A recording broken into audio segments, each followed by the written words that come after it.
ओम शांति। राजयोगी जीवन की आधारशिला ब्रह्मा भोजन।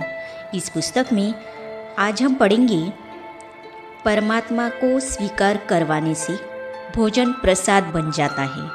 इस विषय पर ब्रह्मा कुमारी डॉक्टर निर्मला दीदी ज्ञान सरोवर मधुबन अपने अनुभव इस प्रकार सुनाती हैं। तो चलिए आज हम इसे पढ़ते हैं। दीदी से प्रश्न पूछा, दीदी ब्रह्मा भोजन योगी जीवन का आधार कैसे है? दीदी ने उत्तर दिया, प्राचीन ऋषि मुनियों ने अपने अनुभव के आधार पर अन्न को 3 श्रेणियों में बांटा, सात्विक, राजसिक और तामसिक।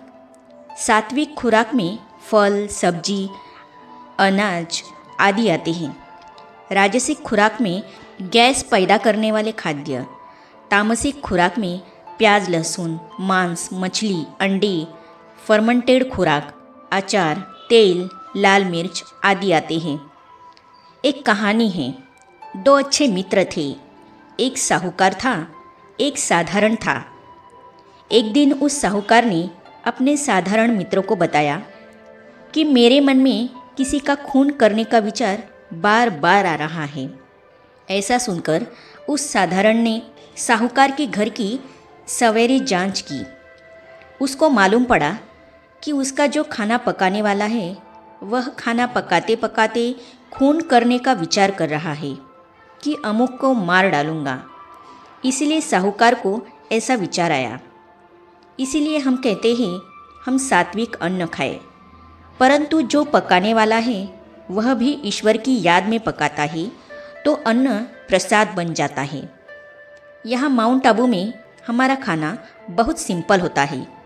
जो विदेशी आते हैं वे खाते हैं और कहते हैं यहाँ का खाना बहुत अच्छा है। आप हलवा बनाओ, घर में बनाओ, होटल में बनाओ। होटल का खाना स्वादिष्ट तो होता है, परंतु उनमें संतुष्टता नहीं होती है। घर में पकाने वाली प्यार से पकाती है, प्यार से खिलाती है, उसमें स्वाद होता है। जब मंदिर में वही हलवा बनता है, थोड़ा हमको मिलता है, हम थोड़ा थोड़ा घर में बांट देते हैं। क्यों? मंदिर में परमात्मा को भोग लगाया हुआ प्रसाद है, उसमें ज़्यादा ताकत रहती है।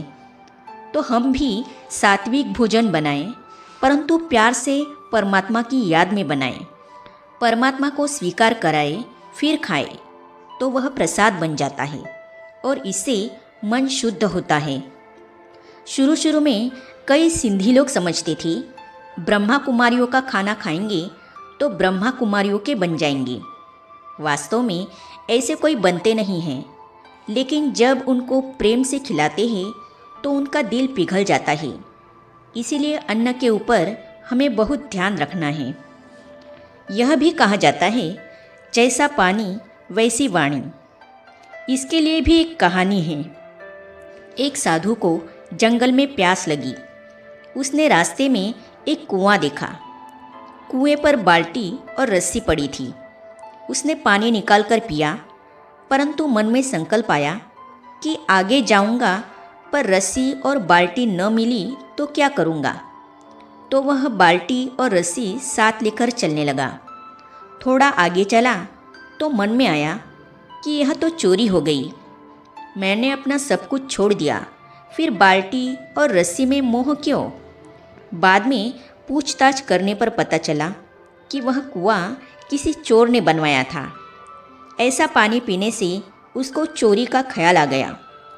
इसीलिए हम समझते हैं कि जो भी खाते हैं या पीते हैं, कोशिश करके घर में बनाया हुआ हो, प्यार से परमात्मा की याद में बनाया हुआ हो। आजकल जो भाई बहन बाज़ार का बिस्कुट, चॉकलेट, सॉफ्ट ड्रिंक आदि कोई कोई ले आते हैं, परंतु सच तो यह है कि उनमें शुगर के सिवाय कोई फूड वैल्यू नहीं है। अभी अभी मुंबई में एक विशेषज्ञ ने मिनरल पानी की बोतल को चेक किया, घर का शुद्ध पानी भी चेक किया और सॉफ्ट ड्रिंक भी चेक किया। सॉफ्ट ड्रिंक का पानी खराब निकला और मिनरल बोतल से भी घर का जो शुद्ध किया हुआ पानी था वह अच्छा निकला।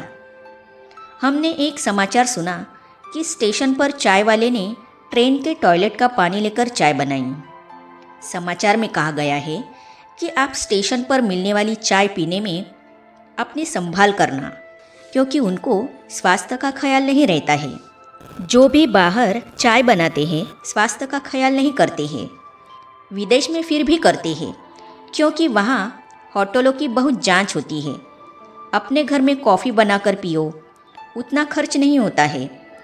बाहर होटल में कॉफ़ी पियो, बहुत महंगी हो जाती है।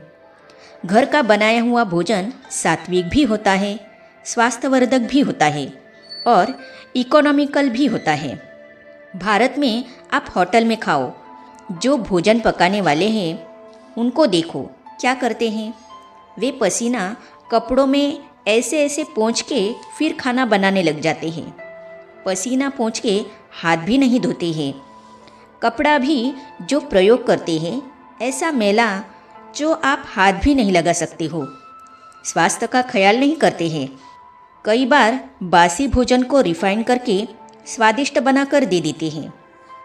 भारत में भोजन की इतनी चेकिंग नहीं होती है, इसीलिए भले ही खाना पकाने की थोड़ी मेहनत करनी पड़ती है, परंतु परमात्मा की याद का योगदान देने से उस खाने में योग के प्रकंपन आ जाते हैं। इसीलिए खाना जरूर घर में ही पकाना चाहिए। विदेश में कई भाई बहनें ईश्वरीय सेवा भी करते हैं, नौकरी भी करते हैं, फिर घर को भी देखना होता है। खाना पकाने का समय नहीं रहता है। कई अकेले होते हैं, थोड़ी सुस्ती भी आती है, परंतु दादी हमेशा कहती थी, कम से कम एक बार ब्रह्मा भोजन पकाकर बाबा को खिलाकर फिर खाओ। ब्रह्मा भोजन भी पूरा होना चाहिए, ऐसे नहीं फलों का भोग लगाकर खा लिया। नहीं, पूरा भोजन माना दाल, चावल, सलाद, सब्जी सब हो। इसमें प्रोटीन, मिनरल और विटामिन सब मिल जाते हैं। नहीं तो थोड़े समय के बाद स्वास्थ्य खराब हो जाता है। प्रातः खिचड़ी खाओ और टोस्ट लो। दोपहर में सैंडविच खाओ। शाम को सिर्फ उबली सब्जी खाओ या सलाद खा लो तो पेट तो भर जाएगा, परंतु संतुलित भोजन तो नहीं हुआ ना। इसीलिए दादी कहती थी, ब्रह्मा भोजन बाबा की याद में बनाकर खाओ, इसमें बाबा की ब्लेसिंग मिलेगी। दादी कहती थी, बाबा को भोग लगाकर नहीं खाते हैं तो चोर है, क्योंकि भगवान आपको देता है परंतु आप उसको नहीं ऑफर करते हो। इसीलिए प्यार से पकाओ। दादी अपना अनुभव सुनाती थी कि एक बार दादी बीमार थी, अकेली रहती थी, न पकाती थी न खाती थी। स्टूडेंट्स ने बाबा को शिकायत कर दी कि दादी खाती नहीं है, बीमार है। ब्रह्मा बाबा ने चिट्ठी लिखी कि तुम बीमार हो, शिव बाबा तो बीमार नहीं है ना, क्यों भोग नहीं लगाती हो। इसीलिए फिर दादी या तो खुद बनाती या रोटी सब्जी किसी माता के द्वारा बनवाती थी, भोग लगाती थी और खाती थी। विशेष फॉरेनर्स को दादी जानकी कहती थी कि जो मधुबन में बनता है वही भोग आपको बनाना है। विदेश में तो बिस्कुट, केक आदि बनाकर भोग लगाते हैं।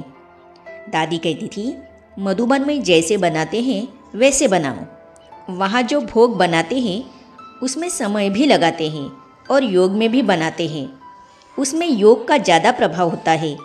इसीलिए दादी सेंटर पर बनी हुई चॉकलेट की टोली नहीं लेती थी। शिव बाबा, ब्रह्मा बाबा चॉकलेट की टोली कभी लेते नहीं थे। मशीन से बने हुए बिस्कुट, चॉकलेट, ब्रेड और घर में योग के वाइब्रेशन से बनी चीज़ें, उनमें फ़र्क होता है। इसीलिए ज़्यादातर सेंटरों पर विदेश में भी घर में ब्रेड बनाते हैं। आगे दीदी से प्रश्न पूछा, दीदी बाबा के समय सेवइयाँ जो हाथ से बनती है वही खाते थे, आजकल बाजारी सेवइयाँ या पास्ता ये सब चीज़ें खानी है या नहीं खानी है। तो उत्तर में दीदी ने जो कहा इसे हम पढ़ेंगे अगली कड़ी में।